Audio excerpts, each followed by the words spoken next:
నెయ్యిలో రసాయనాలు కలవలేదని వైసీపీ అబద్ధాలు చెబుతోందని, అందుకే తాము వివరణ ఇవ్వాల్సి వచ్చిందని డిప్యూటీ సీఎం పవన్ కళ్యాణ్ అన్నారు. కల్తీ నెయ్యిపై ఏపీ అసెంబ్లీలో లఘు చర్చ కొనసాగుతుంది. నెయ్యి కావాలంటే పాల నుంచే కాదు, రసాయనాల నుంచి తయారు చేయొచ్చని నిరూపించారని పవన్ అన్నారు. లేదంటే మాకు నేను అది విని నాకేమనిపించిందంటే ఇలాంటివి కూడా జరిగినాయా, ఎందుకంటే ఆల్రెడీ గతంలో తిరుపతికి తిరుమలకి పైకి అంతా వెళ్ళినప్పుడు కొంత స్థానికంగా కొంత ఉన్న చెప్పింది, తిరుమలలో చెప్పింది ఇవన్నీ కోరిలేట్ చేసుకొని కొంత ప్రసాదం కూడా క్వాలిటీ లేదని ఎలా చేశారు ఏంటో అనుకున్నాం. కానీ ఒక గబుక్కుని ఒకళ్ళ బ్లేమ్ చేయడం అనేది చాలా ఆలోచించి మాట్లాడుతాం. ముఖ్యంగా పబ్లిక్ లైఫ్లో ఉన్నాం కానీ బాధ్యతగా ఉన్నాయి మా పొజిషన్. అలాంటిది అసలు ఈ నెయ్యిలో కల్తీ జరగలేదు ఇవన్నీ వాళ్ళు మాట్లాడుతుంటే దాని మీద చాలా కంప్లీట్ వివరణ ఇవ్వాల్సిన అవసరం ఉంది అనిపించింది అధ్యక్ష. ముఖ్యంగా గత ప్రభుత్వ పాలనలో ఉన్నప్పుడు ఎక్కడా కూడా దేవాలయాల మీద దాడులు జరిగినా ఇంకోటి జరిగినా ఎక్కడా కూడా మేము దోషుల్ని పట్టుకోండి అని చెప్తా వచ్చాం తప్ప ఎక్కడా కూడా మీరు చేయించారని కానీ మీరు ఉన్నారని కానీ ఎక్కడ ఎందుకంటే తక్కువ అలా కూర్చోబెట్టి ఎలా పడితే అలా మాట్లాడటానికి బాధ్యత ఉంటాం కాబట్టి అలా మాట్లాడలేము. అలాగే ఇది కూడా గౌరవ ముఖ్యమంత్రి గారు రోజు ఎన్డీఏ సభలో చెప్పినప్పుడు మాకు కూడా ఏమనిపించిందంటే దీన్ని ఎలాగా అడ్రస్ చేయాలో నాకైతే ఇంటికి వెళ్ళాక నాకు అర్థం కాలేదు. ఇలాగ యానిమల్ ఫ్యాక్ట్ కూడా కలిసి ఇది ఎన్డీడీబీలో వచ్చింది అని, నేషనల్ డైరీ డెవలప్మెంట్ బోర్డు దాంట్లో. సో ఇవన్నీ కూర్చోబెట్టి మాట్లాడుతున్నప్పుడు నేను తర్వాత మార్నింగ్ నేను ట్వీట్ చేశాను అధ్యక్ష. దాని మీద ఎందుకు ట్వీట్ చేయాల్సి వచ్చిందంటే వరుసగా నన్ను ట్యాగ్ చేస్తే చాలా మెసేజ్లు వస్తూ ఉన్నాయంట.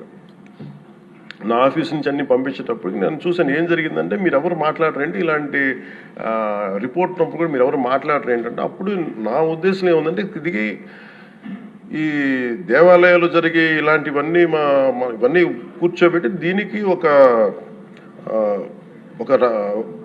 రక్షణ ఒక సనాతన ధర్మ రక్షణ బోర్డు లాంటి ఉంటే బాగుంటుంది. ఎందుకంటే ఇలాంటి కూర్చోబెట్టి చాలా న్యూట్రల్గా చాలా ఆబ్జెక్టివ్గా చేయొచ్చు ఇవి అనే ఉద్దేశంతో నేను పెట్టాను అధ్యక్ష. నాకు గిల్ట్ ఎక్కడొచ్చిందంటే అరే ఇవన్నీ మనకి లాస్ట్ 2-3 ఇయర్స్ మా టెంపుల్ దగ్గర తిరుమలకి వెళ్ళినప్పుడు కూడా గౌరవ మంత్రివర్యులు మనోహర్ గారు మేము వెళ్ళినప్పుడు మా దృష్టికి చాలామంది తీసుకొచ్చారు అధ్యక్ష. మేమే 2-3 పర్యాలు మేమే మాట్లాడుకున్నాం. సో నాకు అవన్నీ గుర్తొచ్చి అరే మనకి తప్పు జరిగింది తెలిసి మనం దాన్ని సరిగ్గా తీసుకెళ్ళకపోయిన ఒక పశ్చాత్తాపంతో నేను ఒక దీక్ష చేశాను అధ్యక్ష. ఆ తర్వాత దాన్ని అందరూ అన్ని రకాలుగా తీసుకెళ్ళారు సార్, 3 పార్టీస్. అలాగే మాకు తర్వాత మొన్న గౌరవ ముఖ్యమంత్రి గారు మనకి కేశవ్ గారు మా క్యాబినెట్లో కూర్చున్నప్పుడు మా దృష్టికి తీసుకొచ్చింది అసలు ఈ నెయ్యిలో నెయ్యే లేదనేది చాలా స్పష్టంగా తెలియదు. మాకేమనిపించిందంటే ఏదైనా సరే innovation is very important in life. Innovation లేకపోతే ఈ పార్టీకి ఒక్కొక్కరు ఒక్కొక్కలా ఇన్నోవేట్ చేస్తారు.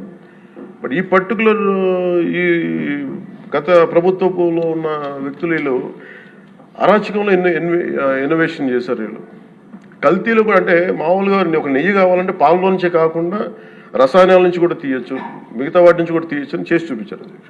దానికి సంబంధించిన కంప్లీట్ ఈ సిబిఐకి మన ఆ రిపోర్ట్ ఇచ్చినప్పుడు ఎక్కడా కూడా నెయ్యి లేకుండా వీళ్ళు నెయ్యి తయారు చేశారని చాలా స్పష్టంగా తెలియజేశారు. ఇప్పుడు మనం ఏం మాట్లాడుతున్నాం వీళ్ళందరితో అంటే ఎక్కడా కూడా ఈ సభ సాక్షిగా చెప్తున్నాను, ఇది ప్రజలకు కూడా తెలియాలి, ఎక్కడా కూడా గత ప్రభుత్వం తాలూకు హెడ్ చేసిన వ్యక్తి చేశారని ఎక్కడ కూడా నేను ప్రత్యేకించి మాట్లాడాలి. నేనేం చెప్తాను, టీటీడీ పాలక మండలి బాధ్యత ఇది. మీరు కూర్చోబెట్టి మీరు బాధ్యత తీసుకొని వాళ్ళ పార్టీ ఆ ప్రభుత్వం స్థాపించినప్పుడు వాళ్ళ నియమించిన పాలక మండలి వాళ్ళు చేసిన తప్పులకి సింపుల్గా ఏం చేయాలి అధ్యక్ష. ఒక ఇంటర్వ్యూలో కూడా నన్ను అడిగితే నేనేం చెప్పానంటే you mean to say you going to blame the person who headed the last government అంటే my intention is not that. My intention is always to say that who did this, who are the perpetrators. A perpetrators is more or less they are the TTD board. Let them be accountable for that. ఎక్కడా కూడా నేను ఈ వ్యక్తి గురించి మేము మాట్లాడలేదు, ఎందుకంటే డైరెక్ట్గా ఇన్వాల్వ్మెంట్ ఉందని మనం చెప్పట్లేదు. అది ఎందుకంటే వాళ్ళు నియమించిన బోర్డు ఇది. కానీ వాళ్ళు ఏం చేస్తున్నారు అక్కడ కూర్చోబెట్టి ఎక్కడా కూడా సింపుల్గా ఏం చేయాలి దీక్ష, నిజంగా నేనేం చెప్పాను ఆ ఇంటర్వ్యూలో కూడా, ఆయనే తప్పు, నాకు సంబంధం లేదు, మేము పలానా టీటీడీ బోర్డు చేసింది ఇది, ఆ టీటీడీ బోర్డు మీద మీరు నిష్పక్షపాతంగా ఒక కమిటీ వేయండి, ఆ దోషులు శిక్ష పడేలా చేయండి, వాట్ ఎవర్ దాని అవుట్కమ్ ఏముంటుందో దాన్ని బయట పెట్టండి, ఇంత సింపుల్గా తేల్చేయచ్చు. వాళ్ళు వెనకెందుకు వేసుకొస్తున్నారు నాకు ఈ రోజుకి నాకు అర్థం కాదు. ఈ రోజుకి వెనకేసుకు రావాల్సిన అవసరం లేదు. వెరీ క్లియర్ కట్ రిపోర్ట్ ఇచ్చింది. ఇందులో కంప్లీట్గా అసలు నెయ్యి లేకుండా వీళ్ళు నెయ్యి తయారు చేశారు కనుక రసాయనాలతోటి పామాయిల్ తోటి వీటన్నిటితో బేస్ చేసుకొని నెయ్యి లేకుండా నెయ్యి తయారు చేశారు. It's very clear cut, it's evident. ఇప్పుడు ఎందుకు ఇంత డిస్కషన్ అవుతుంది అధ్యక్ష, మనందరం కూర్చోబెట్టి ఇంత సభా సమయాన్ని ప్రజలకు ఇవ్వాల్సింది కేవలం తిరుపతి లడ్డు గురించి ఎందుకు మాట్లాడాల్సి వస్తుందంటే, వాళ్ళు నిజంగా కనుక ఉప్పేసుకుని ఉంటే కల్తీ జరిగింది, దానికి తగ్గ లా ఏం కోర్స్ యాక్షన్ ఏం తీసుకోవాలో తీసేసుకుని అయిపోతుంటే దానికి ఎవరైతే పర్పెట్రేటర్స్ ఉన్నారో వాళ్ళకి ఆ శిక్షగా వెళ్ళిపోతారు.